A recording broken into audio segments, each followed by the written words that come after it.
el pastor como defensor de la verdad. Imagina un médico, un doctor, que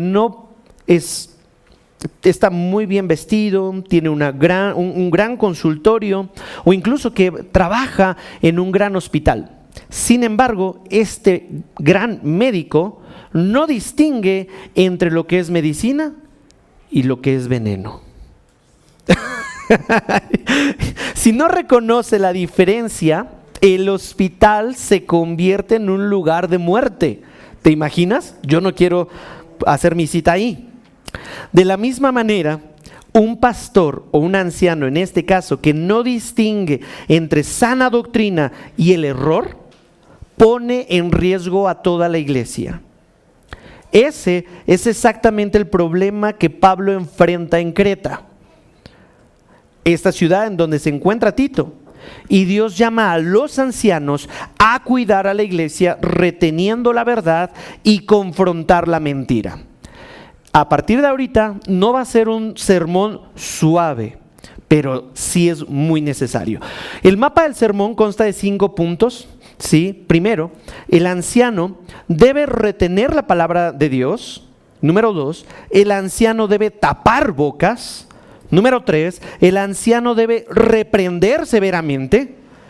4, el anciano debe discernir la raíz del problema. Y número 5, el anciano debe exponer la hipocresía. Ahí vienen los versículos que vamos a estar viendo y desglosando poco a poco. Vamos con el primer punto, porque el anciano debe retener la palabra de Dios. Hasta aquí hemos visto que la palabra anciano o presbítero en este texto es indistinto si lo utilizamos como pastor u obispo. ¿De acuerdo? Entonces, nuevamente, cuando se hable de obispo, anciano o presbítero o pastor, vamos nosotros a usarlo indistintamente en estos casos, ¿de acuerdo? Pastor o anciano, pero voy a utilizar la palabra anciano para apegarnos al texto.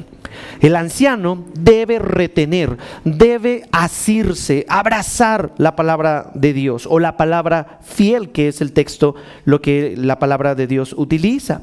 Pero ¿qué significa retener la palabra fiel? Esto, básicamente, dijo un comentarista muy amado mío, David Guzik, dice con respecto a esto: esto significa que el líder debe apegarse a la palabra de Dios en lugar de un enfoque en modas y programas para la iglesia. Si un hombre no se apega primero a la palabra de Dios y después no se apega con la palabra de Dios, no está calificado para ejercer liderazgo en la iglesia de Dios. Básicamente. Por lo tanto, el pastor, el anciano, los maestros en nuestra congregación y de una manera bíblica, si queremos ir formando nuestra iglesia como una iglesia bíblica, el pastor no debe proponer nuevas doctrinas. Diría el predicador: no hay nada nuevo debajo del sol. Y diría otro predicador: y si es nuevo, no es bíblico. Por lo tanto, tú y yo necesitamos apegarnos a la Escritura. Ay, pastor, pero es que la Biblia como que solamente habla de puras cosas que ya del pasado, como que eso es para los retrógradas, como que ya pasó de moda. Mejor veamos algo más relevante, algo más con jiribilla. Bueno, no sé a qué te refieras con más relevante o más moderno, pero los problemas que nosotros enfrentamos hoy siguen siendo los mismos que hace siglos y milenios atrás. ¿Cuál es el problema? El pecado. ¿Y cuál es la solución? El Evangelio de Jesucristo. De hecho, dice, y lo acabo de leer en un artículo de John Piper, dice uno de sus hijos, exponiendo como su tema y su experiencia al ser hijo de pastor de John Piper, ¿te imaginas? Barnabás es el hijo. Empieza a describir como toda su experiencia bajo la casa y la autoridad, la cabeza de John Piper, y él dice de su papá: es que mi papá se la pasaba estudiando la palabra de Dios, se la pasaba orando la palabra de Dios, y de hecho yo nunca lo recuerdo haber predicado algo fuera de la palabra de Dios. Y una vez le pregunté, dice Barnabás, dice: es que no soy tan inteligente como para inventar algo nuevo. Y dije: wow. John Piper, un gran escritor, está diciendo: No soy tan inteligente como para inventar algo nuevo. Y no soy tan absurdo como para poder llevar a la gente a creer cosas que ni yo creo. Por lo tanto, lo más sensato es seguir predicando de Jesucristo, su palabra. Lo que el pastor o el anciano o el maestro tiene que promover entonces son las sanas palabras de Jesucristo. Este concepto, sanas palabras o una iglesia saludable, necesitamos manejarlo en nuestra modernidad con un poco de cuidado, porque tristemente muchas iglesias se han autodenominado de sana doctrina, y de sana doctrina están muy lejos de llegar ahí. El punto es que nosotros no presumimos tener sana doctrina. Nosotros debemos apegarnos a las palabras de Jesucristo y en consecuencia y por fruto seremos saludables. ¿Sí? Por ejemplo, yo no presumo que yo sé crear manzanas, sé que son saludables. Esas se forman en un árbol. Pero si tú comes manzanas en lugar de refresco, te vas a poner como resultado más saludable. Si tú comes, si yo medito la palabra de Dios, va a haber una consecuencia positiva en tu vida, si lo puedo decir así. Y para retener algo, para poder abrazarlo, asirnos de él, es necesario que conozcamos de qué se trata. Y no solamente superficial, sino profundamente la doctrina. ¿Sí? El punto aquí es que cuando venga alguien a engañar, tú puedas decir, no, ¿qué me estás diciendo? La palabra de Dios dice esto. Y entonces, cuando venga la serpiente a susurrarte mentiras, tú puedes contestar con la Escritura. El mismo pecado lo tuvo Eva en el jardín del Edén. Retener la palabra fiel tiene dos objetivos claves según el versículo número 9. 1, exhortar con sana doctrina. Y 2, refutar a los que contradicen. ¿Sí? Exhortar con sana doctrina. Refutar a los que contradicen. ¿Por qué? Un predicador debe ser tanto un soldado como un pastor. Debe nutrir, defender y enseñar. Debe tener dientes en su boca y ser capaz de morder y pelear, dijo Lutero. Un pastor no tan solo es, sí, todo como amor y paz, ¿sabes? O sea, mi imagen de hippie cuando tenía 20 era como todos amor y paz y todos en armonía y nadie se pelee, mejor aviéntense flores, ¿no? Y besos y abrazos y todos. Pero David era tan capaz y tan consciente de Dios que cuando venía un lobo o un oso a comerse las ovejas, él no estaba aventando flores. Él iba y le rompía la quijada a los osos y a los leones. Ay, ¿qué cristiano tiene eso, pastor? ¿Y el amor? Más adelante vamos a ver por qué es esto muy importante. Exhortar con sana doctrina y refutar a los que contradicen. Aquí le está dando la instrucción a los ancianos. Pero mi hermano, cuando la iglesia pierde claridad doctrinal, el pueblo de Dios va a naufragar. Se pierde espiritualmente. Cuando no hay claridad doctrinal, cuando no hay claridad en lo que Dios dice, vamos a naufragar. Porque la palabra de Dios es como un faro que alumbra y dice, por aquí es el camino, pero también advierte, aquí están las rocas, ya llegaste, por aquí no es el camino, vete más hacia allá. El punto número 2 es, el anciano debe tapar bocas, versículo 10 y versículo 11. El anciano debe tapar bocas. El texto dice, porque hay muchos rebeldes, la palabra en la Reina Valera es contumaces, porque hay muchos rebeldes, habladores vanos y engañadores, especialmente los de la circuncisión, a quienes es preciso tapar la boca, porque están trastornando familias enteras, enseñando por ganancias cosas que no deben. Dentro de la iglesia,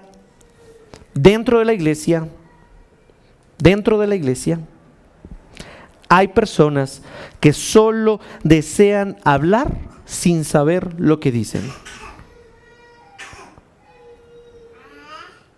Ahí hay que tener mucho cuidado con estas personas, porque ya nos pasó. Muy buenos para hablar, pero que no saben lo que dicen. Especialmente los de la circuncisión, aquellos hombres y mujeres que tenían una doctrina para poder, básicamente ellos dicen, la cruz de Cristo no es suficiente para encontrar la justificación, hay que hacer algo más, algo físico, y ahí entra la circuncisión. Si tú no sabes qué es la circuncisión, puedes googlearlo sin problema. Pero era básicamente unas señales del Antiguo Testamento de que tú eras del pueblo de Dios. Estas personas que creen que es Cristo más algo, entonces eran considerados rebeldes, habladores vanos o conversaciones inútiles y engañadores. Aquellos que quieren solo hablar sin saber lo que dicen, tratando de traer como una doctrina diferente, ideas diferentes. No, hermanos, ¿saben qué? Es que no, como que la Biblia ya no está tanto de moda, mejor hay que escuchar a tal persona o tal doctrina o tal ideología, mis hermanos. Bueno, para ser un rebelde tienes que negar la autoridad.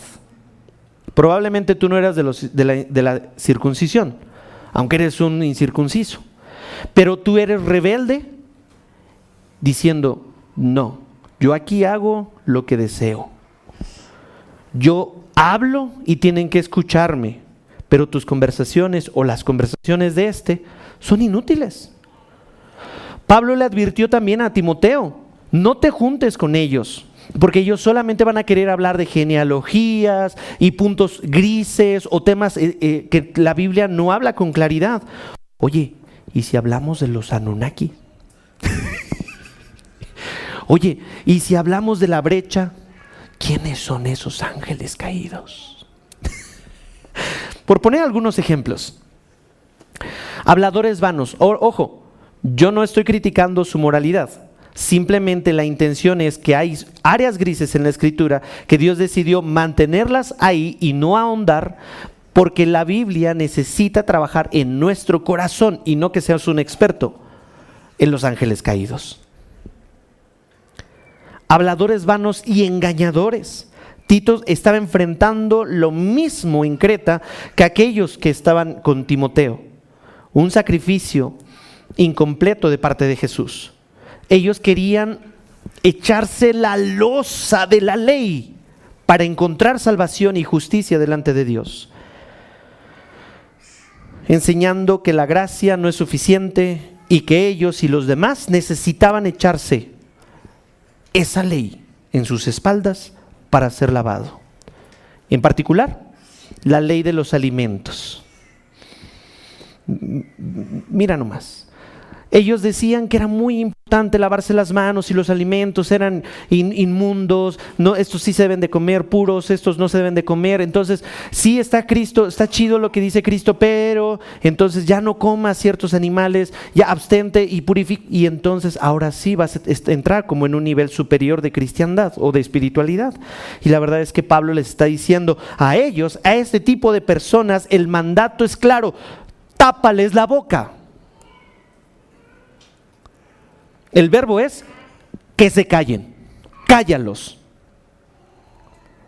Ay, pastor, ¿dónde está el amor? Ahí está el amor. Tápales la boca. Anciano, tal vez ahorita tú no estés directamente, pero tú como cristiano también tienes todo el derecho de decir: hermano, cállese la boca.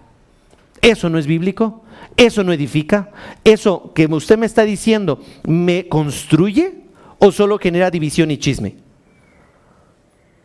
¿Yo puedo hacer algo con lo que usted me está diciendo? No, pues que no. Entonces, cállese la boca. Tiene mi permiso para decirle a otro hermano: cállese la boca. Es bíblico. Taparle la boca no quiere decir tan solo que tenemos que echar mano de la violencia o a perseguir, a trincherar a aquellos. Y aquí te voy a ser muy sincero. Taparles la boca no es para humillarlos, no es para echarlos, órale, perro, sácase de aquí. Sino es para que usemos la apología de la fe y que sean restaurados. Te abro mi corazón, eso me choca de la Escritura. A mí sí me gustaría, órale, perro, ya, lárguese de aquí. Por mentiroso, por rebelde, por vano, por vacío y engañador. Taparle la boca tiene dos. ¿Por qué le debemos de hacerlo? Dos objetivos. Uno, porque están trastornando. Es una palabra muy dominguera, pero trastornar significa arruinar o tirar lo que estaba levantado o desmembrar. Y aquí se estaban desmembrando, trastornando familias enteras en la iglesia por falsas doctrinas. Y si tú no has estado en una división de iglesia, déjame decirte que es horrible la sensación de ver familias destrozarse, trastornarse, es la palabra que se usa aquí, por causa de algunos habladores que tratan de imponer sus ideas. Trae mucho dolor. Nuestra iglesia le tomó tal vez 2 años en recuperarse de ese dolor.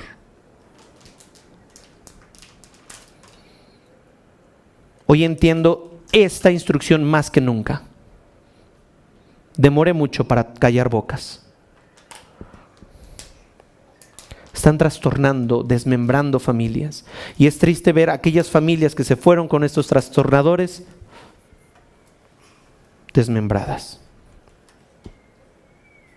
Rompe el corazón. Y también porque es preciso taparles la boca, porque enseñan cosas que no deben. Y sobre todo para ganar deshonestamente. Puede ser ganancia económica, pero puede ser ganancia con proselitismo o con fama, con aplausos. Ahora quiero que vayamos relacionando este texto con lo que ya hemos estudiado en todos los primeros versículos de Tito.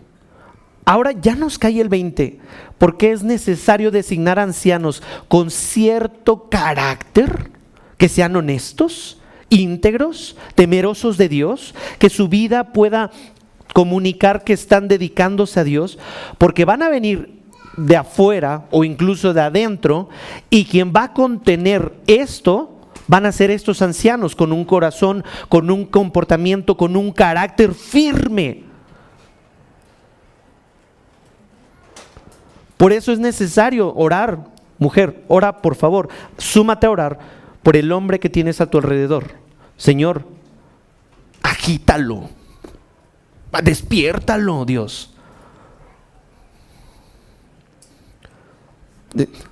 Tal vez no literalmente, ¿o sí? Algunos sí. Pero que puedan ser hombres que busquen agradar a Dios en todo lo que hacen. Porque la lengua suelta comienza con corazones enfermos que luego sueltan veneno. Santiago capítulo 3, versículo 5, dice así: así también, la lengua es un miembro pequeño y sin embargo se jacta de grandes cosas. Pues qué gran bosque se incendia con tan pequeño fuego. También la lengua es un fuego, un mundo de iniquidad. La lengua está puesta entre nuestros miembros, la cual contamina todo el cuerpo. Es encendida por el infierno e inflama el curso de nuestra vida. Versículo 7. Porque toda clase de fieras y aves, de reptiles y de animales marinos se pueden domar y ha sido domado por el ser humano. Versículo 8. Pero ningún hombre puede domar la lengua. Es un mal turbulento y lleno de veneno mortal. Si no hay doctrina, hay turbulencia, y esa turbulencia nos va a llevar al naufragio. Si no hay doctrina verdadera, entonces hay veneno mortal que nos va a llevar a enfermarnos espiritualmente. Por eso Dios no ve poca cosa al chismoso, al rebelde, al que promueve la división Punto número 3.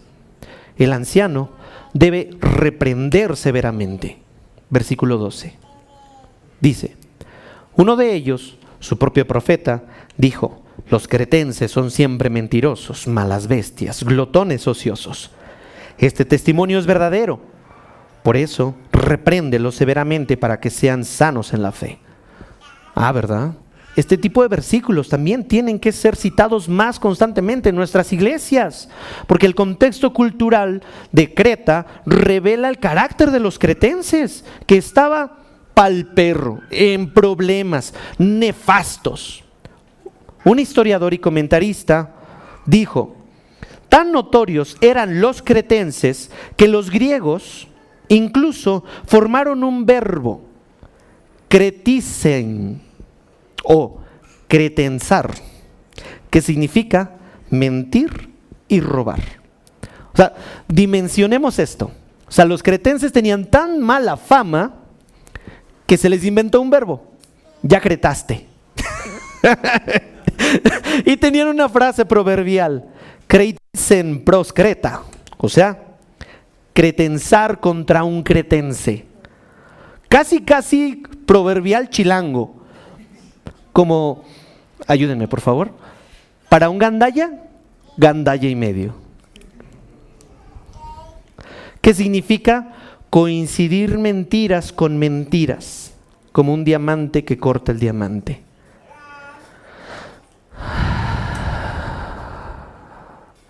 ¡Qué fuerte! De vez en cuando voy a utilizar este verbo con algunas. Vamos a cretar un poquito, anciano, con esta oveja, ¿no? Bueno, no voy a caer en necedad. La Biblia dice, no discutas con el necio para no ser necio como ellos. Entonces, estos cretenses eran mentirosos. Ahora, el profeta que está aquí, que está citando Pablo, no crean que está avalando la moralidad de este profeta, pero está diciendo un asunto verdadero. ¿De acuerdo? El profeta que menciona aquí, no por nombre, básicamente era como un heraldo de aquella época, tenía mucha razón, lo dijo muy bien. ¿Son mentirosos los cretenses? Los de la Ciudad de México, somos mentirosos. Bueno, hay una mentira detrás de cada palabra. Los cretenses son malas bestias o animales crueles. Ay, pastor, pero ¿por qué no me dice linda ovejita? No, mala bestia, era el adjetivo con el que estaban calificando a los cretenses. Ay, una cabrita rebelde. No, mala bestia, animal cruel, que se deja llevar por todos sus instintos. Muy similar a lo que se vive en la Ciudad de México. Y aparte, ahí nos va otro más, glotones perezosos. No, con la garnacha no se meta. No sé qué platillos había en Creta, pero para ser glotón tiene que haber buena comida. O ya llega un punto en el que ya comes todo simplemente por comer.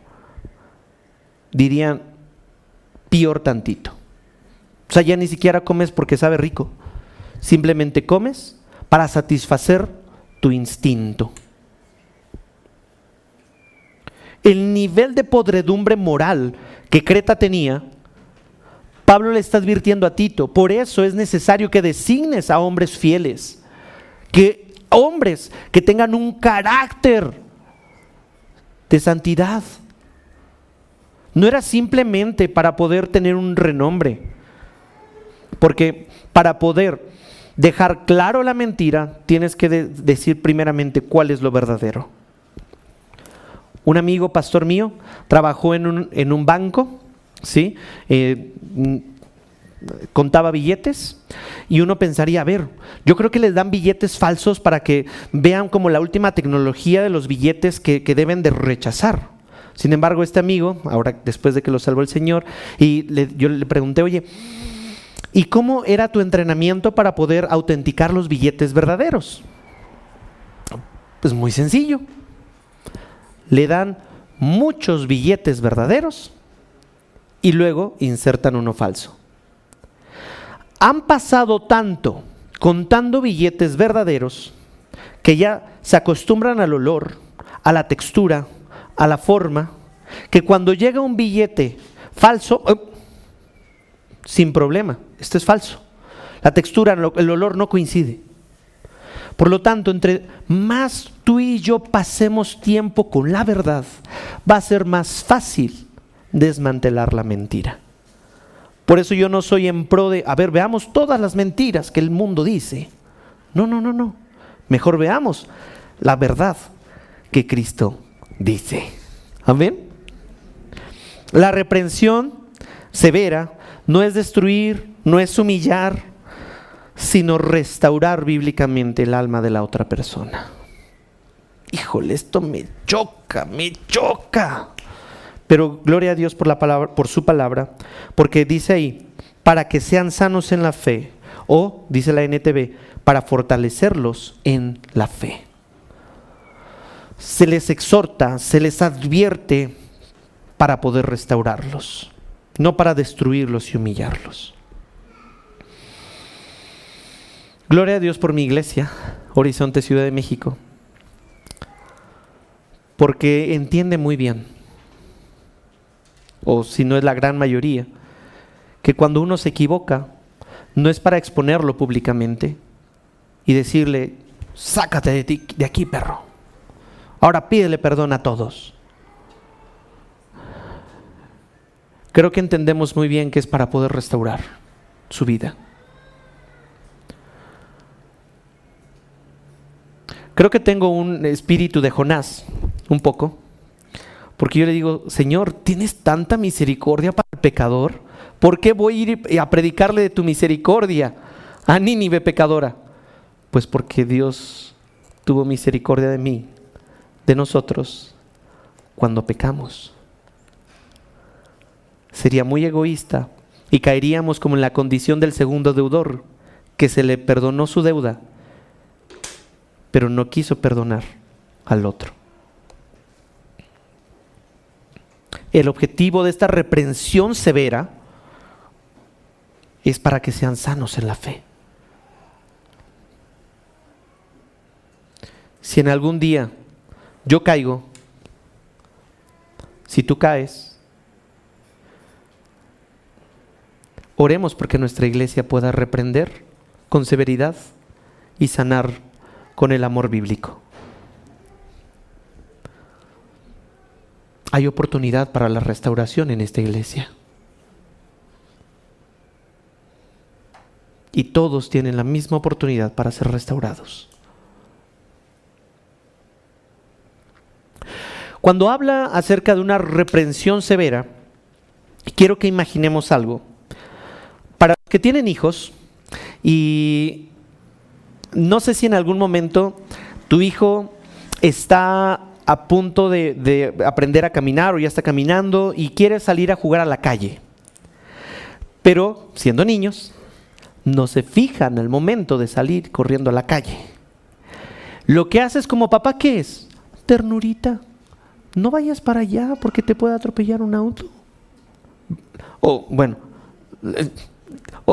¿alguien así le habla suavecito a su hijo si está en medio de la calle? Normalmente me vas a decir, ¡alto! ¡Hijo! Probablemente lo va a atropellar un coche. Lo reprendiste con severidad, ¿pero porque lo odias? No, porque lo amas tanto que no quieres que su vida se destruya. Ya después lo abrazas, lo apapachas, lo restauras, pero de inmediato tiene que haber una reprensión con severidad. Un chanclazo celestial, si le podemos decir así. Número 4, mi punto número 4 es: el anciano debe discernir la raíz del problema. Versículo 14 y 15. Cuando dice, y no presten atención a mitos judaicos y a mandamientos de hombres que se apartan de la verdad. Todas las cosas son puras para los puros, pero para los corrompidos e incrédulos nada es puro, sino que tanto su mente como su conciencia están corrompidas. Tito y Timoteo tenían que lidiar con el mismo factor, las personas. Y las personas en ambos, en Éfeso y en Creta, estaban apartándose de la verdad. Pablo le advirtió a Timoteo, a aquellos dirán, no se deben casar y que está mal comer determinados alimentos. Y Pablo sabía que si un cristiano caminaba en la pureza del Señor, estas cosas le serían puras para él. Pero para aquellos que poseían una mente legalista, los corrompidos e incrédulos, ellos parecían creer que nada es puro. El problema estaba en sus mentes y conciencias corrompidas, no las cosas en sí mismas. ¿Qué quiere decir aquí el comentarista? Dios bendiga a la generación de los que nos anteceden. Sin embargo, llegó un punto que le querían achacar todo al diablo. Yo entiendo que ver Dragon Ball tiene sus... Yo entiendo que ver Los Simpson tiene sus temas. Pero ya era un nivel de... Si vas al cine es del diablo. Si escuchas rock es del diablo. Si tocas batería es del diablo. Si usas una jersey de tu equipo favorito es del diablo. Si hacías casi cualquier cosa era del diablo. Y tú, pues, entonces, ¿qué hago? ¿No? Si como me regañan, si no como como el meme. Si hago algo me regañan, si no hago nada me regañan. Aquí la intención es de que estos legalistas, estas personas que estaban con esta conciencia, pensaban que todo era impuro, que todo era pecado. Estos pseudomaestros estaban engañando, tratando de hacer una mezcolanza entre el judaísmo y las especulaciones religiosas. Como que no, es que sí tenemos que circuncidarnos. No, es que sí tenemos que guardarnos de los alimentos impuros, como el cerdo. ¿Se imaginan si un judaizante dijera, es que comer cerdo entonces es del diablo? Adiós, tacos al pastor. Bueno, yo pensé en una temporada de mi vida que comer carne era impuro y me hice vegetariano. Y fue lo más casi hereje que hice en mi vida. Ya después me arrepentí. Y tuve amigos piadosos que me instruyeron en los tacos de pastor y de suadero. Ya se me hizo agua la boca. Porque estos son mitos judaicos, no son verdades, son mandamientos judaizantes. Y la raíz del problema, Pablo le está diciendo a Tito, la raíz del problema no está en lo circunstancial o en lo exterior. Eso no es lo que contamina al hombre. Jesucristo lo vino a enseñar años antes, porque cuando lo confrontaron, oye, ¿por qué tus discípulos no se lavan las manos antes de comer? Les dio una gran lección en Mateo 15. Es que del corazón, comer con las manos sucias entra por la boca y sale a la letrina, pero del corazón salen los malos pensamientos, los homicidios, y dice Jesús, eso sí es lo que contamina al hombre.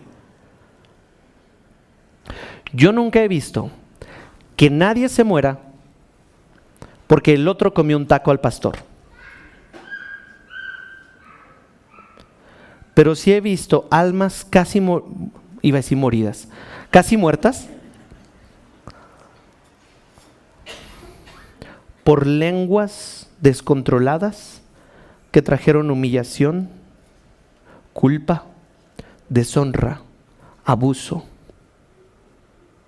Sí he visto almas destrozadas por corazones contaminados en la que la boca expulsó veneno. La raíz del problema es un problema del corazón, no de las circunstancias. El falso maestro intenta cambiar externamente lo que solo el evangelio puede transformar internamente. ¿Les van cayendo los 20 por todo lo que ya predicamos en los sermones anteriores de Tito? El evangelio nos transforma nuestra vida íntima con nuestra esposa, nuestros hijos, y luego nos va transformando en la moralidad, en lo exterior. Punto número 5. El anciano debe exponer la hipocresía. Versículo 16. Profesarán conocer a Dios, pero con sus hechos lo niegan, siendo abominables y desobedientes e inútiles para cualquier buena obra. Mi amada iglesia, quiero decir esta exhortación con mucho amor. Cuidado con aquellos que tienen agilidad de lengua. Cuidado con aquellos que tienen agilidad para hablar. Que te engatusaron sin antes ver cómo viven en su vida íntima o en su vida privada. Ya lo trabajamos también en predicaciones pasadas. ¿Te acuerdas el error que cometió Samuel al poder tratar de irse con sus ojos y ungir al próximo rey por lo que sus ojos veían? Ya nos pasó. Es que ya en este punto ya no es que tengamos cuidado cuando nos pase. Horizonte Ciudad de México, ya nos pasó. Seríamos muy necios si cayéramos con la misma piedra. Aquí Pablo describe el carácter, si lo podemos decir así, de estos falsos maestros. Dicen, conocer a Dios, pero con sus hechos lo niegan. Hay una total separación entre lo que dicen y hacen. Incongruencia, falta de integridad. Son incapaces de vivir una vida piadosa y tampoco edifican al prójimo. Tal vez solo hay mucho aquí y poco aquí. Dicen conocer a Dios, es decir, hay una apariencia sin fondo. Su ser es lo opuesto a lo que Dios espera. Y el verdadero mensaje de Jesucristo siempre resultará en una transformación que se ve, en un fruto que se nota, una vida que agrada a Dios y que edifica a los que están a su alrededor.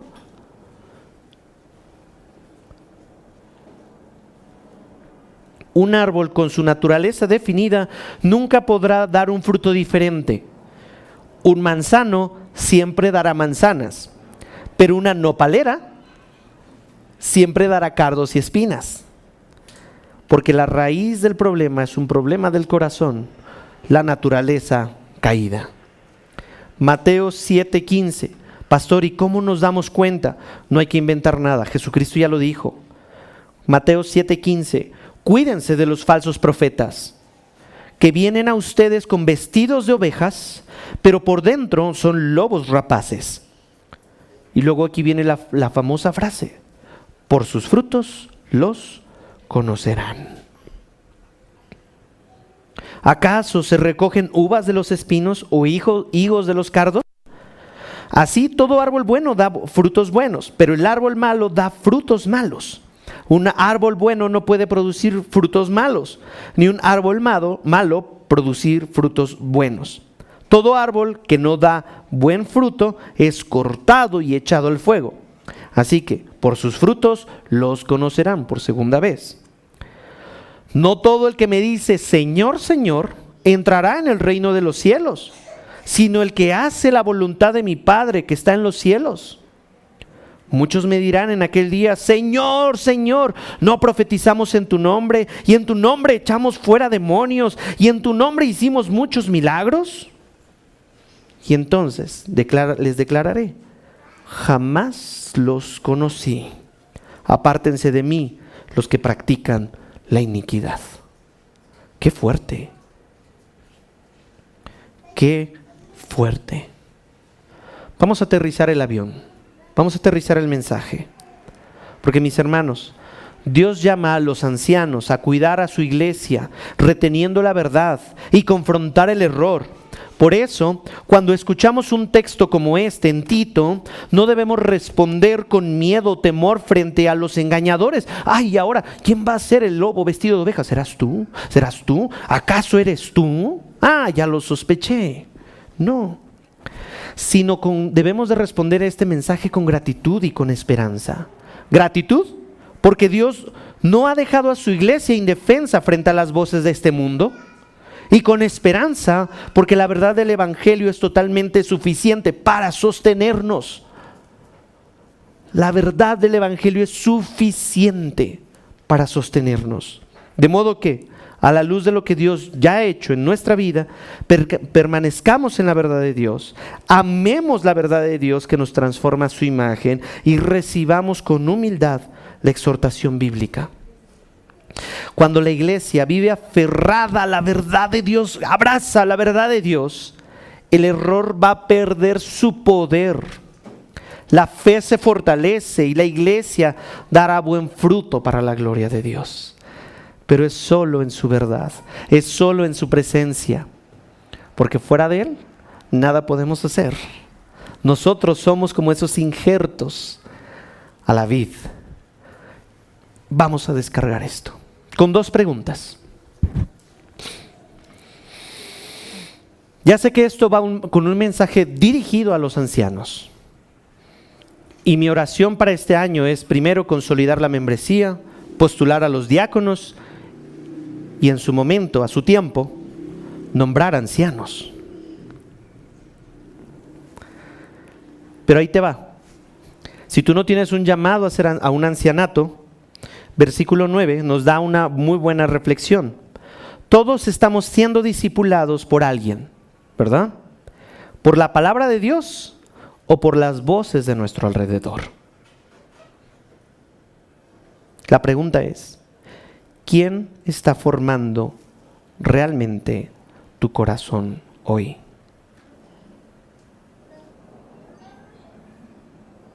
¿Estás creyendo las mentiras del diablo o estás creyendo las verdades de Dios? Número 2, según el versículo 16, mi conocimiento de Dios está fructificando en un carácter piadoso. Suena muy bonito cuando el pastor lo dice, pero esa pregunta te invito a que la hagas para ti. ¿Estoy dando un fruto? ¿O todo lo que estoy leyendo simplemente estoy cayendo como estos cretenses? Vamos a orar. Señor, gracias porque veo muchos corazones consternados. Y no me deleito en esa consternación, sino que me deleito o celebro, Señor, que tu Espíritu Santo y tu palabra está trayendo movimiento en el corazón de muchos. Tal vez a algunos los está agitando para traerles vida, avivando el fuego que hay en su interior por ti, Señor. Y también creo que a otros los estás agitando para que se arrepientan de su pecado, porque están escuchando otras voces ajenas a la tuya. Señor, mi oración como pastor es, hágase tu voluntad en nuestra iglesia, porque la mies es mucha, los obreros pocos, y aún hay muchos que quieren venir a robar la buena semilla sembrada en los corazones, especialmente de los jóvenes, donde quieren venir y engañar, donde los jóvenes por su necedad no están ni siquiera echando raíces profundas, ni morales, ni de conocimiento, ni de teología. Y cualquiera puede venir y sembrarlo, Señor. Te rogamos por la nueva generación para que pueda echar raíces firmes en tu verdad y que tu verdad sea transformándolos a tu imagen, Señor. Y que los hombres que están conformándose o conformados a tu imagen, Señor, que podamos echar fuera, callar bocas cuando alguien venga a traer falsa doctrina. Señor, ayúdanos a apacentar las ovejas que tú nos has dado, como una comunidad que se cubre las espaldas unos con los otros, Señor. Que cuando alguien está enfermo, los demás podemos orar por él o por ella. Que cuando alguien tiene una circunstancia difícil, Señor, se sepa abrazada por su propia congregación. Señor, ayúdanos a ser una iglesia que genere esta comunidad comprometida contigo, con tu palabra, con tu reino, Señor. No nos dejes simplemente ser una iglesia más y mucho menos como Creta. Animales sin entendimiento, rebeldes y mentirosos. Líbranos de caer en esa mentalidad, Señor, en ese estilo de vida. Edifica tu iglesia y no a nosotros, Señor, sino a tu nombre. Sea dada toda la gloria. En el nombre de Jesús. Amén y amén. Que Dios bendiga su palabra, mis hermanos.